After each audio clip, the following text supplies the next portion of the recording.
I'm going to talk about nitrous oxide fluxes from different ecosystems and land change, over the land change. And my title is a little bit long. Nitrous oxide release from production of agrodiesel in Brazil confirms the global warming reduction by replacing fossil fuels in northeast Brazil. Now, our motivation to do this work and our title of our work comes from a publication of Paul Crutzen and Mosier and other experts on N2O, and they were questioning the validity of changing into biodiesel in terms of global warming. So there is no doubt that sugar cane and ethanol have a favorable balance to the climatic change. But the big question in this paper was the biodiesel. So we just repeated the title for our talk today, and we are answering the question posed by Crutzen. So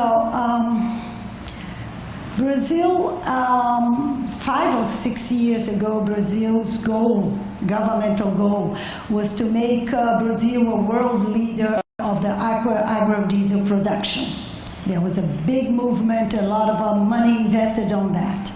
And they selected the plantations, especially the semi-arid zone of Brazil, because the oil seeds are good, they have good production there.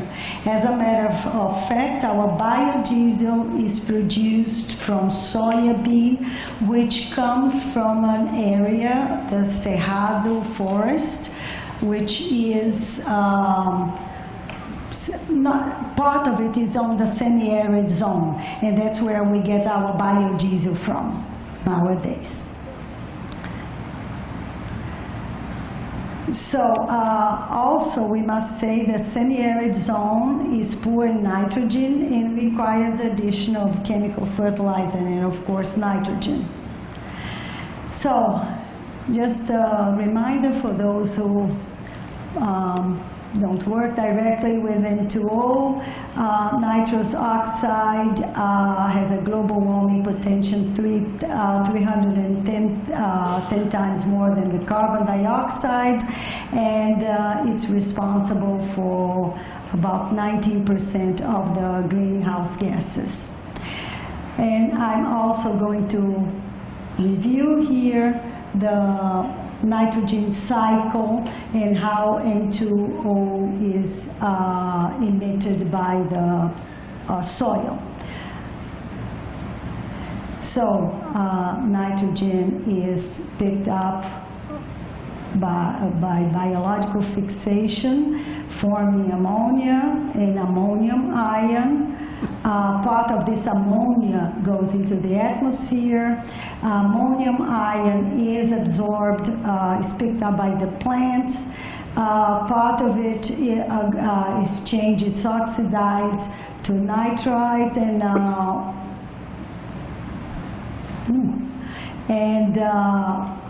part of it will go in this process.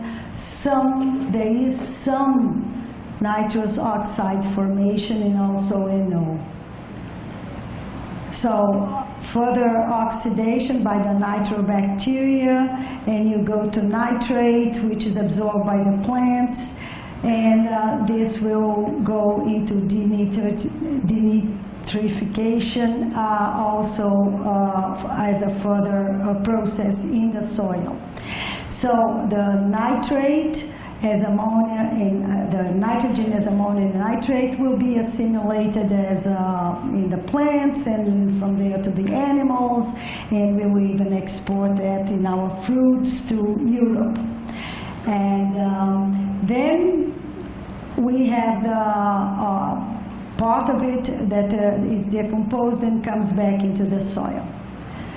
So the nitrite that will be reduced to, the nitrate that will be reduced to nitrite by denitrification will go back to ammonia and to NO. Some ammonia will be, most of the ammonia will be emitted to the atmosphere, and then we have the NO also being emitted to the atmosphere, but part of it is decomposed into nitrogen again and to N2O, then our nitrous oxide, which will be released to the atmosphere along with the nitrogen.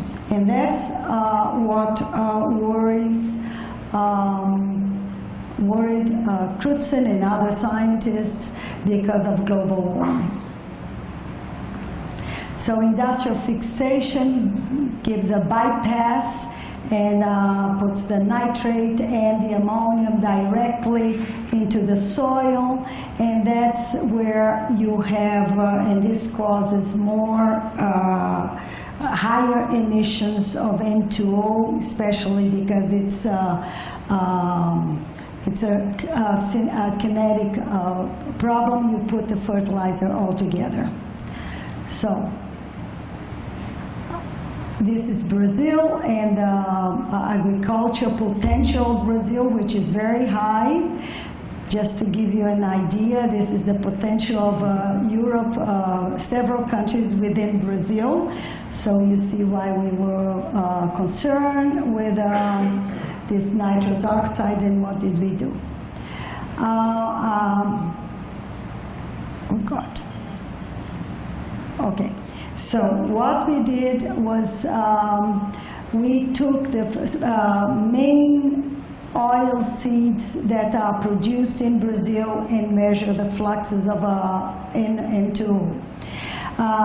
Castor oil and sunflower, and we were lucky enough to find a place where there were some fields, experimental fields, very controlled, near a reserve of the Atlantic forest. And this area is a transition area between humid and semi-arid zone.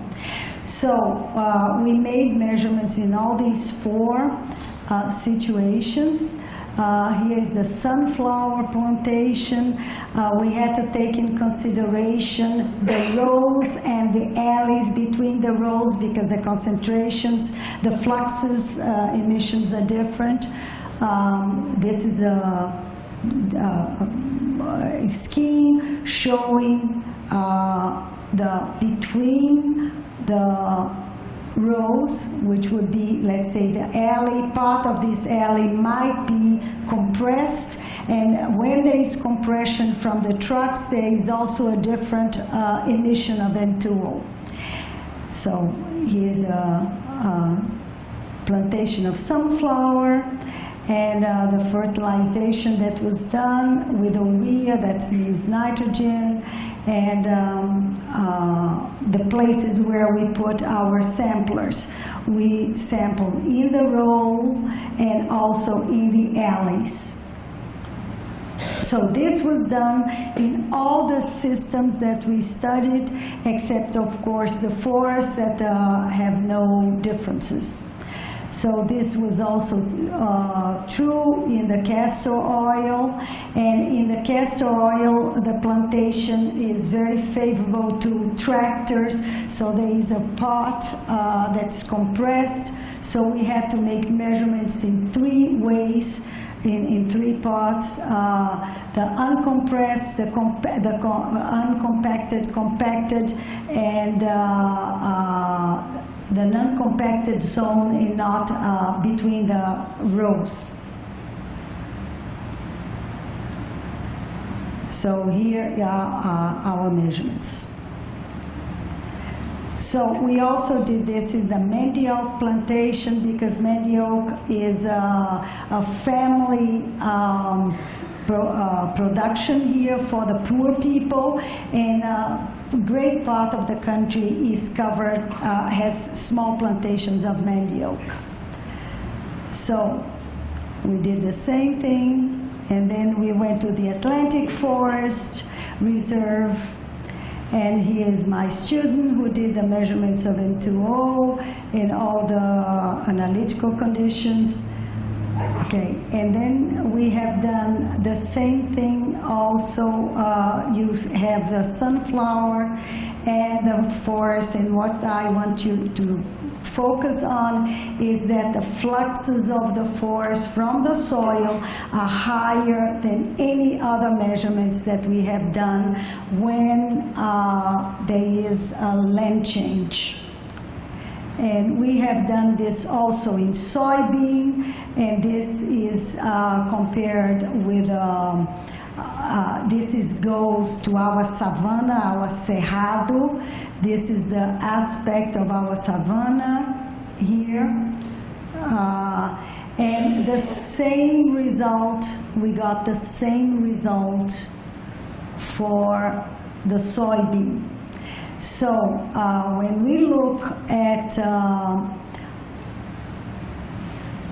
different countries' emissions, and some of them are also with chamber measurements, we see that,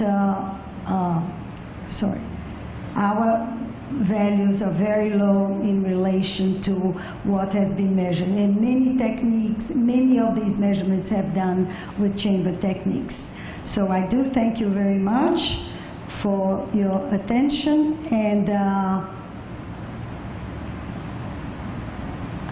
I call for the poster that we have the nitrogen speciation in these ecosystems in a poster. Thank you. Thank you very much, Tania. We'll take time for one question, if there's a question from the audience. Any questions? Yes, we have a question here. So you went through this very quickly. So is the take-home message from this study that that forests over any agricultural practices happening in the Amazon Bay, happening in Brazil, is the dominant source of N2O? Yes. Okay. Yes. So we should just cut down all our trees if we're concerned with global warming. Yeah, that's why I'm calling the attention to the nitrogen cycle, because then the story is different when you go to all the nitrogen species, okay? You have acidification and other processes going on. Thank you.